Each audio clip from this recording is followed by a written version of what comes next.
दोस्तों, आज कहानी भारत और ऑस्ट्रेलिया के बीच खेले गए उस मुकाबले की जब ऑस्ट्रेलिया ने भारतीय सरजमीन पर पहले बल्लेबाजी करते हुए भारतीय टीम के खिलाफ निर्धारित 50 ओवरों में क्रिकेट इतिहास का सबसे बड़ा 360 रनों का लक्ष्य भारतीय टीम को देकर कंगारुओं ने जीत से पहले जीत का जश्न मनाना शुरू करके पूरी भारतीय टीम को ललकार कर कहा कि दम हो तो यहां से मुकाबला हिंदुस्तान को जिताकर दिखाओ। ये कहानी है भारत और ऑस्ट्रेलिया के बीच खेले गए उस मुकाबले की जब कंगारुओं से मिले 360 रनों के लक्ष्य का पीछा करने के दौरान जब भारतीय टीम को आखिरी में जीत के लिए 58 गेंदों पर 108 रनों की जरूरत थी, तब पूरी दुनिया ने यह मान लिया था कि कहां अब भारतीय टीम कंगारुओं के खतरनाक गेंदबाजी के सामने 58 गेंद पर ये 108 रन बनाकर ये मुकाबला जीत पाएगी। लेकिन नहीं, जब पूरी दुनिया ने यह मान लिया था कि भारतीय टीम अब ये मुकाबला कंगारुओं से किसी भी कीमत पर नहीं जीत पाएगी, तब भारतीय टीम के दो बब्बर शेरों ने अपने बाहुबल से 100% हार चुकी भारतीय टीम को इस मुकाबले में अपनी दमदार बल्लेबाजी से जीत दिलाकर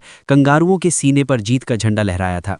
तो आखिरकार कौन है वो दोनों भारतीय बब्बर शेर बल्लेबाज जिन्होंने 100% जीत चुके कंगारुओं के जबड़े में हाथ डालकर कंगारुओं की जीत को हार में बदलकर भारतीय टीम के माथे पर जीत का तिलक लगाया था? दिखाएंगे उसका पूरा वीडियो और साथ ही भारत और ऑस्ट्रेलिया के बीच खेले गए इस ऐतिहासिक सांस रोक देने वाले सस्पेंस और रोमांच से भरे मुकाबले की पूरी हाईलाइट वीडियो भी दिखाएंगे। मगर उससे पहले अगर आप भी चाहते हैं कि आईसीसी वर्ल्ड कप 2027 में भारतीय टीम की कप्तानी रोहित शर्मा करते नजर आएं, तो इस वीडियो में रोहित शर्मा और विराट कोहली के सपोर्ट में कमेंट करना मत भूलिएगा। तो चलिए शुरू से शुरू करते हैं। साथियों, साल था 2013 जब भारत और ऑस्ट्रेलिया के बीच एक 7 दिवसीय मुकाबले की सीरीज खेली जा रही थी। सीरीज में पहला मुकाबला कंगारू ने जीतकर सीरीज में 1-0 से बढ़त बना ली थी। ऐसी हालत में भारत और ऑस्ट्रेलिया के बीच ये दूसरा मुकाबला गुलाबी शहर जयपुर के सवाई मानसिंह स्टेडियम में खेला जाना तय हुआ, जहां पर इस दूसरे मुकाबले में भारतीय टीम के कप्तान महेंद्र सिंह धोनी ने टॉस जीतकर पहले गेंदबाजी करने का फैसला किया। भारतीय टीम के कप्तान महेंद्र सिंह धोनी के टॉस जीत के पहले बल्लेबाजी करने के फैसले को गलत साबित कर दिया ऑस्ट्रेलियाई टीम के ओपनर बल्लेबाज एरॉन फिंच और फिलिप ह्यूज ने। जी हां, ऑस्ट्रेलियाई टीम के इन दोनों ओपनर बल्लेबाजों ने पहले विकेट के लिए 80 रनों की साझेदारी करके ऑस्ट्रेलिया को शुरुआत में ठोस शुरुआत दिलाई। इस दौरान एरॉन फिंच 50 रनों की पारी खेलकर रनआउट होकर पवेलियन चलते बने। एरॉन फिंच के आउट हो जाने के बाद मैदान पर बल्लेबाजी करने आए शेन वॉटसन ने फिलिप ह्यूज के साथ मिलकर ताबड़तोड़ 100 रनों की पार्टनरशिप करके ऑस्ट्रेलिया के स्कोर को 190 रनों के करीब पहुंचा दिया। इन दोनों के आउट हो जाने के बाद ऑस्ट्रेलियाई टीम के कप्तान जॉर्ज बेली ने सिर्फ 85 गेंद पर 8 चौके और 5 गगनचुंबी की मदद से 92 रनों की पारी, तो वहीं ग्लेन मैक्सवेल ने 32 गेंदों पर तूफानी 53 रनों की पारी खेलकर निर्धारित 50 ओवरों में भारतीय टीम के सामने 360 रनों का, जी हां, 360 रनों का महाविशालकाय लक्ष्य दे दिया। जी हां, ऑस्ट्रेलिया ने भारतीय टीम के सामने अपने क्रिकेट इतिहास का सबसे बड़ा 360 रनों का महाकाय विशाल लक्ष्य दे दिया था। क्रिकेट इतिहास में ऑस्ट्रेलिया ने भारतीय टीम के सामने कभी भी इतना बड़ा लक्ष्य नहीं दिया था और भारतीय टीम को 360 रनों का महाविकराल लक्ष्य देकर पूरी कंगारू टीम घमंड में चूर होकर भारतीय पारी की शुरुआत होने से पहले ये सोचकर जश्न मनाकर भारतीय खिलाड़ियों का अपमान करने लगे कि कहाँ ये भारतीय टीम हमारी टीम के खतरनाक गेंदबाजों के सामने 360 रन बनाकर हमसे ये मुकाबला जीत पाएगी। ऐसी हालत में कंगारुओं से मिले इस बहाल जैसे लक्ष्य का पीछा करने के लिए भारतीय टीम की तरफ से मैदान पर बल्लेबाजी करने जाते हैं शिखर धवन और उनके साथ रोहित शर्मा। तो वहीं ऑस्ट्रेलिया की तरफ से गेंदबाजी में पारी का आगाज करता है ब्रेटली के बाद ऑस्ट्रेलिया का दूसरा सबसे खतरनाक गेंदबाज मिचेल जॉनसन। और मिचेल जॉनसन ने अपने इस ओवर में खतरनाक गेंदबाजी करते हुए रोहित शर्मा को एक भी रन बनाने का मौका नहीं दिया। हालांकि वाइड की वजह से भारतीय टीम का खाता जरूर खुल गया था। ऐसी हालत में ऑस्ट्रेलिया की तरफ से पहले ओवर की समाप्ति के बाद दूसरा ओवर लेकर आता है क्लिन मैकी और मैकी के सामने इस बार शिखर धवन थे। मिचेल जॉनसन की तरह मैकी ने भी अपने इस ओवर में शिखर धवन को खाता खोलने तक का मौका नहीं दिया। ऐसे हालात में मैकी के ओवर की समाप्ति के बाद एक बार फिर से गेंदबाजी में पारी का तीसरा ओवर लेकर आता है मिचेल जॉनसन और जॉनसन ने एक बार फिर रोहित शर्मा के सामने खतरनाक गेंदबाजी करते हुए रोहित शर्मा को अपने इस ओवर में सिर्फ 2 ही रन बनाने का मौका दिया। ऐसी हालत में 3 ओवर की समाप्ति हो चुकी थी और भारतीय टीम का स्कोर था सिर्फ और सिर्फ 4 रन। इस दौरान रोहित शर्मा के बल्ले से सिर्फ 10 गेंद पर सिर्फ 2 रन। तो वहीं शिखर धवन को अभी भी अपना खाता खोलना बाकी था। ऐसी हालत में कंगारू टीम के खतरनाक गेंदबाजों ने जिस तरीके से शुरुआत के ही ओवर में घातक गेंदबाजी करके रोहित शर्मा और शिखर धवन को एक एक रन के लिए तरसा दिया, उसे देखकर भारतीय टीम के खिलाड़ियों के साथ साथ मैदान में मौजूद भारतीय क्रिकेट फैंस और पूरे हिंदुस्तान को ये लगने लगा कि जब शुरुआत के ही 3 ओवर कंगारू टीम के खतरनाक गेंदबाजी के सामने भारतीय टीम के बल्लेबाज शिखर धवन और हिटमैन रोहित शर्मा के बल्ले से सिर्फ 3 ही रन आए हैं, तो कहाँ भारतीय टीम कंगारू से मिले इन 360 रनों का लक्ष्य हासिल करके इस मुकाबले में जीत दर्ज कर पाएंगे। लेकिन ऐसा सोचने वालों की सोच पर पलटवार किया अपने गब्बर सिंह यानी कि शिखर धवन भैया ने। जी हाँ, ऑस्ट्रेलिया की तरफ से गेंदबाजी में पारी का 5वां ओवर लेकर आया अपनी रफ्तार के अहंकार में चूर मिचेल जॉनसन, और मिचेल जॉनसन की पहली और तीसरी गेंद पर ऑफ साइड के क्षेत्र में एक जबरदस्त चौका लगाकर अपनी पारी का आगाज किया। शिखर धवन के बाद रोहित शर्मा ने भी अपनी कमर को कसते हुए ऑस्ट्रेलिया की तरफ से गेंदबाजी में पारी का 6वां ओवर लेकर आए। मैकलीन मैके के ओवर में दूसरी गेंद पर ऑफ साइड के क्षेत्र में जबरदस्त कवर ड्राइव लगाकर गेंद को बाउंड्री लाइन के बाहर 4 रनों के लिए भेजकर रोहित शर्मा ने मैके के ओवर की चौथी गेंद पर मिड ऑफ के सर के ऊपर से करारा प्रहार करके गेंद को बाउंड्री लाइन के बाहर 4 रनों के लिए भेजकर रोहित शर्मा और शिखर धवन ने कुछ इस प्रकार से कंगारू गेंदबाजों को कपड़ों की तरह धोना शुरू किया, जिसे हम आपको सिर्फ बताएंगे नहीं बल्कि इस वीडियो के जरिए दिखाएंगे भी।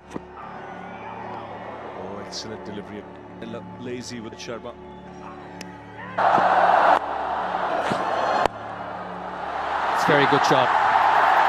That once again a pitched up delivery.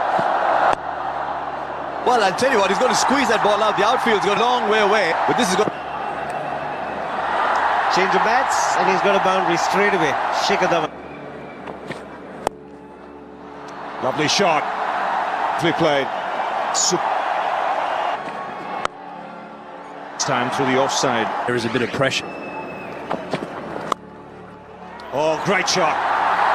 That's hammered through the offside. जी हाँ, देखा आपने, जहां मकई के ओवर में बैक टू बैक 2 चौके लगाने के बाद तो रोहित शर्मा का बल्ला थोड़ी देर के लिए खामोश हुआ, तो वहीं शिखर धवन ने इस मुकाबले में कंगारू गेंदबाजों के सामने मोर्चा खोलते हुए ताबड़तोड़ बल्लेबाजी करते हुए सिर्फ 44 गेंदों पर अपना अर्धशतक पूरा करके 15 ओवर की समाप्ति तक भारतीय टीम के स्कोर को 80 रनों के करीब पहुंचा दिया। हालांकि जहां एक तरफ शिखर धवन 44 गेंदों पर अपना अर्धशतक पूरा कर चुके थे, तो वहीं दूसरे छोर पर रोहित शर्मा के बल्ले से अब भी 46 गेंदों पर सिर्फ और सिर्फ 30 रनों की पारी आई थी। ऐसी हालत में रोहित शर्मा की इस धीमी बल्लेबाजी को देखकर भारतीय क्रिकेट फैंस को यह लग रहा था कि रोहित शर्मा आज भारतीय टीम के लिए नहीं बल्कि अपने लिए खेल रहे हैं, और अगर रोहित शर्मा इसी तरीके से बल्लेबाजी करते रहे तो फिर 360 रनों का यह स्कोर भारतीय टीम भूल ही जाए। इस दौरान रोहित शर्मा की धीमी बल्लेबाजी को देखकर भारतीय क्रिकेट फैंस ये दुआ करने लगे कि अगर रोहित शर्मा के बल्ले से रन नहीं आ रहे हैं तो रोहित शर्मा आउट हो जाएं, क्योंकि रोहित शर्मा के बाद विराट कोहली, सुरेश रैना, युवराज सिंह और महेंद्र सिंह धोनी जैसे क्रिकेट की दुनिया के महापराक्रमी बल्लेबाज अभी भी भारतीय टीम के ड्रेसिंग रूम में बैठे हुए थे, जो उस समय जबरदस्त फॉर्म में थे। जहां एक तरफ रोहित शर्मा धीमी बल्लेबाजी करते हुए संघर्ष कर रहे थे कंगारू गेंदबाजों के खिलाफ, तो वहीं दूसरे छोर पर अपने गब्बर भैया तूफानी बल्लेबाजी करते हुए देखते ही देखते न सिर्फ भारतीय टीम के स्कोर को 160 रनों के करीब पहुंचा दिया, बल्कि इस दौरान अब शिखर धवन 95 रनों पर बल्लेबाजी करते हुए अपने शतक के बिल्कुल करीब पहुंच चुके थे। हालांकि जब शिखर धवन 95 रनों पर बल्लेबाजी करते हुए अपने शतक के बिल्कुल करीब पहुंचे, तब इस दौरान ऑस्ट्रेलिया की तरफ से गेंदबाजी में पारी का 29वां ओवर लेकर आता है जेम्स कॉपनर। और जो भारतीय क्रिकेट फैंस इस मुकाबले में रोहित शर्मा की धीमी बल्लेबाजी को देखकर रोहित शर्मा के आउट हो जाने की दुआ कर रहे थे, उनकी दुआ काम तो आई, लेकिन आउट रोहित शर्मा नहीं हुए, बल्कि रोहित शर्मा की जगह पर 80 गेंदों पर तूफानी 95 रनों की पारी खेलकर भारतीय टीम को जीत की तरफ ले जा रहे शिखर धवन हो गए। जी हां, शिखर धवन जेम्स वॉकनर की गेंद पर विकेट कीपर के हाथों कैच आउट होकर भारतीय क्रिकेट फैंस को मायूस करके पवेलियन की तरफ चलते बने। शिखर धवन ने आउट होने से पहले अपनी तूफानी बल्लेबाजी से ऑस्ट्रेलिया से मिले 360 रनों के लक्ष्य को देखकर पूरी तरीके से दबाव में आ चुकी भारतीय टीम में जीत की उम्मीद जगा दी थी कि हां, भारतीय टीम अब यहां से ये मुकाबला जीत सकती है अगर भारतीय टीम को कोई और एक बल्लेबाज शिखर धवन की तरह तेज तर्रार पारी खेल जाए तो। ऐसी हालत में शिखर धवन के आउट हो जाने के बाद भारतीय क्रिकेट फैंस ये चाहते थे कि मैदान पर बल्लेबाजी करने आए तो युवराज सिंह या फिर महेंद्र सिंह धोनी या फिर सुरेश रैना, क्योंकि इन तीनों भारतीय बल्लेबाजों के पास ताबड़तोड़ बल्लेबाजी करने की क्षमता थी। लेकिन ऐसा कुछ नहीं हुआ। शिखर धवन के आउट हो जाने के बाद भारतीय टीम की तरफ से मैदान पर बल्लेबाजी करने आए विराट कोहली, और जब भारतीय क्रिकेट फैंस ने देखा कि शिखर धवन के आउट हो जाने के बाद मैदान पर बल्लेबाजी करने विराट कोहली जा रहे हैं, तब भारतीय क्रिकेट फैंस के साथ साथ पूरी दुनिया ने यह मान लिया कि अब भारतीय टीम ये मुकाबला यहां से किसी भी कीमत पर नहीं जीत सकती, क्योंकि विराट कोहली वनडे में अपनी धीमी स्ट्राइक रेट के लिए पूरी दुनिया में बदनाम थे। कोहली के अंदर मैदान पर रहकर एक बड़ी पारी खेलने की क्षमता थी, लेकिन कोहली, धोनी, युवराज, रैना जैसी तूफानी पारी खेलने के लिए नहीं जाने जाते थे। विराट कोहली जब मैदान पर बल्लेबाजी करने आए तब उस समय भारतीय टीम का स्कोर 160 रन था 27 ओवर की समाप्ति के बाद। अब यहां से भारतीय टीम को जीतने के लिए 132 गेंदों पर 200 रनों की जरूरत थी। ऐसी हालत में विस्फोटक बल्लेबाजी कर रहे शिखर धवन को आउट करके कंगारू टीम के खिलाड़ी घमंड में पूरी तरीके से चूर हो चुके थे और इसी घमंड में चूर कंगारू खिलाड़ियों ने जब विराट कोहली मैदान पर बल्लेबाजी करने आए तब विराट कोहली और रोहित शर्मा का मजाक उड़ाते हुए अपने गेंदबाजों से कह रहे थे कि रोहित और विराट को आउट नहीं करना है, रोहित और विराट की धीमी बल्लेबाजी ही भारतीय टीम को इस मुकाबले में हरा देगी। लेकिन खबरदार, जो भारतीय क्रिकेट फैंस और कंगारू रोहित शर्मा की धीमी बल्लेबाजी और विराट कोहली की धीमी स्ट्राइक रेट को देखकर ये समझ रहे थे कि अब भारतीय टीम इस मुकाबले में 132 गेंद पर 200 रन बनाकर भारतीय टीम को इस मुकाबले में किसी भी कीमत पर जीत नहीं दिला पाएंगे, उन्हें इस बात का तनिक भी एहसास नहीं था कि अगले कुछ ही मिनटों के अंदर रोहित शर्मा और खासकर विराट कोहली के बल्ले से इस क्रिकेट के मैदान पर ऐसी तबाही मचने वाली है जिस तबाही में कर आज कंगारू गेंदबाजों के साथ साथ जयपुर के इस सवाई मानसिंह क्रिकेट स्टेडियम का जर्रा जर्रा थर्रा उठेगा, जिसकी शुरुआत की सबसे पहले विराट कोहली। जी हां, विराट कोहली जब मैदान पर बल्लेबाजी करने आए तब उस समय ऑस्ट्रेलिया की तरफ से गेंदबाजी में पारी का 28वां ओवर लेकर आता है ऑस्ट्रेलिया का स्पिन गेंदबाज जेवियस डोहर्टी। और जेवियस डोहर्टी की गेंद पर विराट कोहली ने कदमों का इस्तेमाल करके ऐसा जबरदस्त प्रहार किया कि गेंद विराट के बैट पर लगने के बाद सीधे हवाई यात्रा के जरिए मिड ऑफ के ऊपर से 6 रनों के लिए जा पहुंची। जी हां, विराट कोहली ने अपने क्रिकेट के इतिहास में पहली बार के साथ अपना खाता खोला था और जब भैया विराट कोहली जैसा कूल माइंडसेट का खिलाड़ी सिक्के के साथ अपना खाता खोले तो ये समझ लो कि आज इस मैदान पर कुछ तूफानी होने वाला है। ऐसी हालत में 28वें ओवर की समाप्ति के बाद ऑस्ट्रेलिया की तरफ से गेंदबाजी में पारी का 29वां ओवर लेकर आता है जेम्स वॉकनर और जेम्स वॉकनर के इस ओवर की दूसरी गेंद पर एक बार फिर से विराट कोहली ने कदमों का इस्तेमाल करके उस गेंद पर प्रहार करके गेंद को मिड ऑन के क्षेत्र में बाउंड्री लाइन के बाहर 4 रनों के लिए भेजकर विराट ने जेम्स वॉकनर के ओवर की चौथी गेंद पर भी मिड ऑफ के क्षेत्र में कदमों का इस्तेमाल करके गेंद को बाउंड्री लाइन के बाहर। ऐसी हालत में ऑस्ट्रेलिया की तरफ से गेंदबाजी में पारी का 30वां ओवर लेकर आता है क्लिंट मैके और क्लिंट मैके के इस ओवर में रोहित शर्मा ने क्या किया उसे आपको हम बताएंगे नहीं बल्कि दिखाएंगे। जी हां, रोहित शर्मा ने क्लिंट मैके के इस ओवर में 15 रन ठोककर रोहित शर्मा ने कंगारुओं के खिलाफ जयपुर के सवाई मान स्टेडियम में मैदानी जंग का ऐलान करते हुए अगले 5 ओवरों में विराट कोहली के साथ मिलकर किस तरीके से कंगारू गेंदबाजों को मैदान के चारों तरफ दौड़ा दौड़ा कर ठोका उसे हम आपको एक बार फिर बताएंगे नहीं बल्कि दिखाएंगे। In the air, and it's sailing away. That's a great strike once from Rohit Sharma, and he is in trouble. It was in the afternoon, and he's cracked the last. He was on the ground. Removes pads in the circuit. Over the top, clean as a whistle. Haven't been played. Yeah, the slower delivery, but nobody in the deep. जी हां, देखा आपने, रोहित शर्मा और विराट कोहली ने इन 5 ओवरों में लगभग 60 से 65 run ठोककर भारतीय टीम के स्कोर को 340 रनों तक पहुंचाकर भारतीय टीम के अंदर जीत की उम्मीद जगा दी। इस दौरान ऑस्ट्रेलिया की तरफ से गेंदबाजी में पारी का 36वां ओवर लेकर आया जेवियस डॉर्टी की गेंद पर विराट कोहली ने इस वनडे मुकाबले को T20 बनाकर 1 रन लेकर सिर्फ 22 ही गेंद पर अपना अर्धशतक पूरा किया। विराट कोहली ने अपना अर्धशतक पूरा कर लिया था। ऐसी हालत में विराट कोहली की आंखें तलाश कर रही थी ऑस्ट्रेलियाई टीम के उस खिलाड़ी को जो इस पूरे सीरीज में भारतीय खिलाड़ियों का कुछ ज्यादा ही मजाक उड़ा रहा था। जी हां, मैं बात कर रहा हूं शेन वॉटसन की। ऐसी हालत में विराट कोहली की तलाश तब पूरी होती है जब ऑस्ट्रेलिया की तरफ से गेंदबाजी में पारी का 36वां ओवर लेकर आता है शेन वॉटसन और वॉटसन के सामने थे विराट कोहली और विराट कोहली शेन वॉटसन के इस ओवर की पहली गेंद पर खड़े खड़े ऐसा जबरदस्त प्रहार किया कि गेंद कोहली के बैट पर लगने के बाद आसमान की ऊंचाइयों का घमंड तोड़ती हुई सीधे बाउंड्री लाइन के बाहर 6 रनों के लिए जा पहुंची। अपनी पहली गेंद पर खाने के बाद शेन वॉटसन ने जब विराट कोहली को अपने ओवर की दूसरी गेंद डाली तब विराट कोहली ने वॉटसन की इस गेंद पर एक बार फिर से कदमों का इस्तेमाल करके उस गेंद पर ऐसा जबरदस्त प्रहार किया जैसे विराट ने वॉटसन की गेंद नहीं बल्कि शेन वॉटसन के गोरे गोरे गाल पर थप्पड़ से प्रहार किया हो और गेंद इस बार भी विराट के बल्ले पर लगने के बाद मैदान को चीरती हुई सीमा रेखा के बाहर 4 रनों के लिए जा पहुंची। वॉटसन की 2 गेंदों पर लगातार 2 बाउंड्री ठोकने के बाद विराट कोहली ने वॉटसन की तीसरी गेंद पर सिंगल लेकर स्ट्राइक रोहित शर्मा को देते हुए ये कहा कि लो भैया हिटमैन, मैंने तो बदला ले लिया है, अब बारी है आपकी। ऐसी हालत में किंग कोहली ने अपना काम कर दिया था। वॉटसन के इस ओवर में अब बारी थी भारतीय टीम के राजा महाराजा हिटमैन रोहित शर्मा की। ऐसी हालत में शेन वॉटसन ने जब अपने ओवर की चौथी गेंद डाली तो उस गेंद पर हिटमैन रोहित शर्मा ने ऐसा जबरदस्त प्रहार किया कि गेंद हिटमैन के बैट पर लगने के बाद वॉटसन के साथ साथ समस्त ऑस्ट्रेलियाई खिलाड़ियों के होश उड़ाती हुई सीधे बाउंड्री लाइन के बाहर 6 रनों के लिए जा पहुंची। शेन वॉटसन की चौथी गेंद पर लगाने के बाद रोहित शर्मा वॉटसन की 5वीं गेंद डॉट हो जाती है।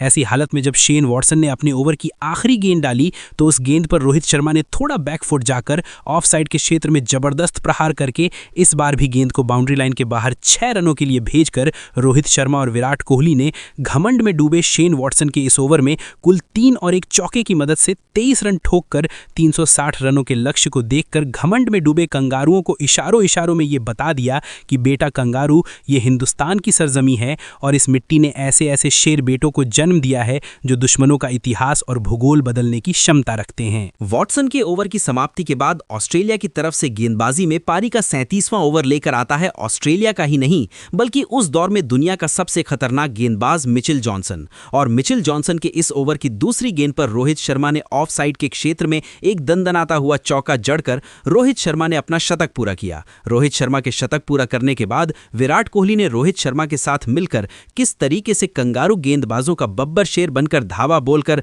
कंगारू गेंदबाजों की लाइन और लेंथ के चीथड़े उड़ा दिए, उसे अगर हम बताएंगे तो वक्त कम पड़ जाएगा। इसलिए आज हम आपको विराट कोहली के विकराल रूप और हिटमैन के प्रहारों का आंखों देखा हाल इस वीडियो के जरिए लाइव दिखाने वाले हैं। ये रहा विराट और रोहित का तांडव। Slow delivery but in the deep doesn't matter, it's gone in the distance, it's unbelievable, some pace taken off the ball and again it's big, it's huge. Kohli, that's what showed wide we can't get away was the change of pace, so he had more time to pick for Rohit Sharma. Oh, easy, just extension. जी हाँ, देखा आपने भारतीय team की इस जय और वीरू की जोड़ी ने दुनिया की सबसे खतरनाक टीम ऑस्ट्रेलिया के गेंदबाजों के, जिनके सामने क्रिकेट इतिहास की बड़ी बड़ी टीमों के पांव कांप जाते थे, आज उस टीम के गेंदबाजों को किस तरीके से भारतीय टीम के दिल और धड़कन कहे जाने वाली जोड़ी विराट और रोहित ने उनकी लाइन और लेंथ की धज्जियां उड़ाते हुए उनकी इज्जत को सरे बाजार नीलाम करके 40 ओवर की समाप्ति तक इस वनडे मुकाबले को T20 बनाकर भारतीय टीम के स्कोर को 300 रनों तक पहुंचा दिया। इस दौरान जहां रोहित शर्मा 117 गेंदों पर 124 रन पर बल्लेबाजी कर रहे थे तो वहीं विराट कोहली 45 गेंदों पर 82 रनों की पारी खेलकर अपने शतक से सिर्फ और सिर्फ 18 रन ही दूर थे। तब इस दौरान ऑस्ट्रेलिया की तरफ से गेंदबाजी में पारी का 42वां ओवर लेकर आता है मैक्सवेल, और मैक्सवेल के इस ओवर में विराट कोहली ने क्या किया उसे भी आप इस वीडियो के जरिए देखिए। Just about the distance, yes, as eventually much more than it seemed when it was in the air, that long. Now he got this one too. It brings him to 14 balls in which to get them. Now that is fastest one-day international century by Indian. It's coming 52 balls and it has been an absolutely sensational. But make no mistake, we are seeing Virat Kohli ने Maxwell की इस over में 2 छक्के और 1 चौके की मदद से 18 रन ठोककर सिर्फ 52 ही गेंदों पर, जी हां सही सुना आपने, विराट कोहली ने सिर्फ 52 ही गेंदों पर अपने क्रिकेट के इतिहास का सबसे तेज शतक जड़कर कंगारुओं को छठी का दूध याद दिलाते हुए भारतीय टीम को जीत के बिल्कुल करीब लाकर खड़ा कर दिया। 42 ओवर की समाप्ति हो चुकी थी और भारतीय टीम का स्कोर 330 रनों के करीब हो चुका था। जी हां सही सुना आपने, 330 रन। साथियों, आपको बताते चले कि विराट कोहली मैदान पर बल्लेबाजी करने आए थे तब भारतीय टीम का स्कोर था 27 ओवर की समाप्ति तक 170 रनों के करीब, यानी कि पिछले सिर्फ 15 ओवर में ही विराट कोहली और रोहित शर्मा ने मिलकर 160 रनों के करीब रन ठोककर पूरी दुनिया में हाहाकार मचा दिया था। जी हां सही सुना आपने, सिर्फ 15 ही ओवर में 160 रन। इस दौरान विराट कोहली के बल्ले से जहां अकेले 100 रन आए थे तो वहीं रोहित शर्मा के बल्ले से 60 रनों की पारी आई थी। ऐसी हालत में 42 ओवर की समाप्ति के बाद यहां से भारतीय टीम को जीत के लिए 30 रनों की जरूरत थी। तब विराट कोहली और रोहित शर्मा ने कुछ इस तरीके से तूफानी बल्लेबाजी करते हुए अगले 12 गेंद पर ही 30 रन ठोककर भारतीय टीम को मुकाबले में जीत दिलाई। जी हां साथियों, भारतीय टीम ने इस मुकाबले को 6 ओवर शेष रहते ही रोहित शर्मा की तूफानी 141 रनों की पारी और विराट कोहली के डे इतिहास के सबसे तेज शतक की बदौलत 9 विकेट से जीतकर क्रिकेट की दुनिया में इतिहास रचते हुए पूरी दुनिया को दांतों तले उंगली दबाने पर मजबूर कर दिया। साथियों, आपको रोहित शर्मा और विराट कोहली की ये पूरी कहानी, ये पूरी वीडियो कैसी लगी कमेंट करके बताना मत भूलिएगा। और चलते चलते हमारे इस YouTube channel cricket corner Ganesh को सब्सक्राइब करना मत भूलिएगा। जय हिंद, जय भारत, धन्यवाद।